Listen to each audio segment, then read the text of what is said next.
Folks, welcome back to Nostalgianomics. Today we're going to do something a little different. We're going to react to some of the things that a fellow YouTuber said in one of his recent videos, Rudy from Alpha Investments, where he talked about kind of the state of Pokemon investing and where he sees things headed in the next 10 to 20 years and how that compares to investing elsewhere like the S&P 500, and also where he kind of talks about some of the best places to put your money to work in the hobby if you were investing at the current market prices in the current market conditions. And so we're going to listen to what he says on some of those things. I'm going to give you some of my takes and kind of expand on it a little bit because I think it is pretty important because I think some of the takes he made were pretty spot on. Before we do all that good stuff, I am going to shout out today's video sponsor. It is Arizona TCG. Guys, if you're looking to sell any of your graded PSA, BGS, or CGC slabs and don't want to do all the work yourself, send them to Arizona TCG. They will do all the work for you. They sell everything through their 100% positive feedback, over 16,000 items sold, over 3,000 follower eBay store, meaning you get all the eyes of eBay on them and they go for top dollar. Not just that, they only charge a 13.5% fee. If it's under $100, they do tack on a $5 shipping fee. Let's be real, it's about the same, if not better, than what it's going to cost to ship everything yourself with shipping materials and costs. So if you are looking to move some slabs, don't want to do the work, make sure to check out Arizona TCG. The link will be in the description and the comment section below. All right, so we're going to start out with one of these clips. This is from Alpha Investments video answering sensitive questions from the public, and I will leave the link to the video in the description. So let's hear what he has to say. Shifting gears a little bit. Rudy, do you think sealed Pokemon is going to outperform the S&P 500 over the next 10 to 20 years? One of the top comments in the other video. That's an interesting question, everybody. I'm going to try to give you an answer. I don't think you guys are going to like the answer. I think that's the nasty reality of what I'm about to give you. I believe sealed Pokemon of certain eras will outperform the S&P 500 over the next 10, 20 years. So I'm going to stop it there. I'll continue to play the clip. But I think it's spot on. I think when people hear Pokemon investing, right, they just like use it as an all-encompassing term.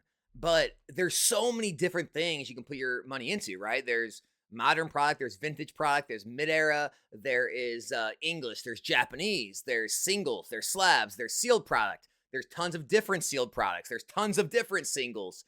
And there's tons of different slabs with different grades. And I think people, tend to think that, well, if things go up, everything will go up and I'll be good putting my money into anything with a name Pokemon on it. And it's simply not the case. So let's hear what Rudy has to say about that. I think most Pokemon, as in over 51% of sealed Pokemon over the next 10, 20 years will not outperform the S&P 500. Now, let's break that down. I think things like Sword and Shield over the next 10 years, 100% I think it outperforms the S&P 500. Scarlet Violet, especially SVO 1 through like 9, I actually do think it will outperform. Guys, I mean, this is what I've been preaching now for years on YouTube. These modern boxes that have some of the most hype-driven communities ever built in the Pokemon hobby ever since 1999, where you have so many different generations growing up, with the social media age and seeing packs open and opening packs and maybe younger kids seeing things that they can't afford yet but are going to want later on in the future when they do have money. I just think having your hands on anything from these eras ever since, the 2020, 2021 COVID pandemic boom, anything after that up till now in 2025 is going to be extremely sought after. I mean, it's some of the most highest print runs because it's some of the highest popularity items in the entire hobby, and they are disappearing faster than we ever saw XY or Sun and Moon era product disappear. And so that is why I've believed in these eras so much, and I've went so heavily invested in these eras. And so 100% agree with everything you said there. Very old vintage Pokemon, I'm not as confident. I think vintage Pokemon is similar to vintage Magic the Gathering. I think it does fine. I don't think it crashes and goes zero, but I think the returns are going to be very stunted and limited. Again, if you guys have been following my channel for any period of time, I took a lot of heat when I kind of entered the YouTube scene because this belief was very countercultural at that point, pretty much any, I guess you could call them serious Pokemon investors, around the time when I started YouTube 3 or so years ago, were very adamant that vintage was where the true investment dollar should be spent. And modern, it was fun. It was a good entry point for people to find the hobby for new people. But any real investors, any large amounts of capital would make its way back to vintage, because that would be where the best gains and the safest returns were going to be. And we've consistently seen the opposite. I mean, for years now, we've seen the exact opposite. You are seeing some vintage items move now, but it's only after all the modern items have went up, exponentially more. And so I think that's going to continue over time, just like Rudy says. I think that, as I said since kind of I started my YouTube channel, I think vintage will be a good store of value. You'll probably see them not crash. You'll probably see them continue to rise over time steadily. But I think if you're looking for the highest possible returns, modern sealed product is going to be the best place to have your money, especially Sword and Shield and Scarlet Violet era. Pokemon XY era, Sun and Moon era, Black and White era, very old specialty 2000s era, Emeralds and Ruby, all these weird eras. And again, same thing. I think they kind of drift up, but I think it's going to be very limited because most of the gains and captures and parabolic growth has already been captured.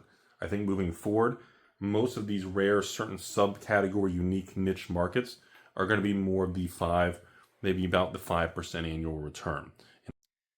The reason he's saying this, I'm going to let you guys in on it, is, see, up until recently, Sun and Moon and XY era, they were still relatively affordable, right? Most of the boxes were, in the lower to mid hundreds, XY somewhere a little more.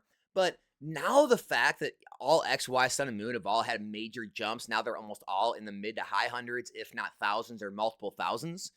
It kind of gets to that point where, yes, they're going to be stores of value. They're probably going to drift higher over time, but a lot of that intense growth cycle is over. Whereas Sword and Shield, it's went through its first growth cycle into the lower to mid hundreds, Evolving Skies a little higher, but it hasn't reached its second growth cycle, where we will probably see a lot of those Sword and Shield sets trend up much higher. They'll go through another price explosion after they do reach that, 4, 5, 6 year mark. As with Scarlet Violet, well, it will go through more price explosions in the future. Whereas, a lot of the other items, as they kind of get to those price points in the thousands, they more kind of like stable out. People kind of, it really decreases the amount of people in the market that can even afford something like that. And even the people that want to afford something like that, because then you have to start asking yourself, where else can I put these thousands of dollars in the hobby that make more sense, right? It really becomes what the true collectors or real long-term investors who really want more of that safer play, more kind of like a dividend stock compared to a growth stock.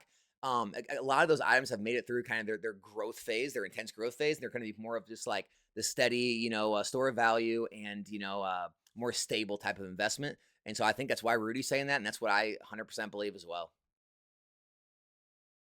And I do believe over the next 10, 20 years, the S&P 500, especially with some technological breakthroughs and tech heavy in the S&P 500, I think will break and will beat and will kind of beat that 5% annual return long term. I think the market will. I really do.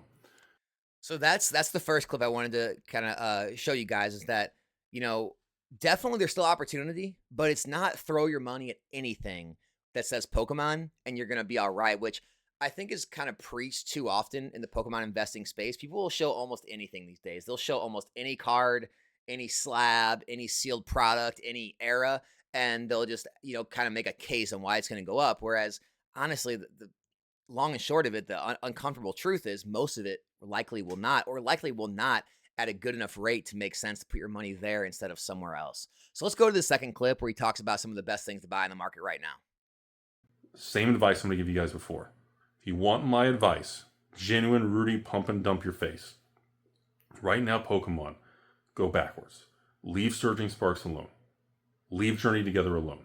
You want my advice, SVO1 through even SVO2, 3, 4, 5, 6. Any of the stuff. Doesn't matter if there's a reprint. I still stand by SVO1 through 4. That's kind of Rudy's safe haven area. Okay? And if you have more deeper pockets, Sword and Shield era booster boxes. I'm going to triple down again. Bad sets in Sword and Shield. Booster boxes. All of them. Worst ones, 500. Decent ones, 1,000. Best in class, 2,000. Evolving Skies, 3, 4, 5,000. I'm telling you, if you have the capital, you have the safety, the patience, and discipline, you need to be going after stuff like that.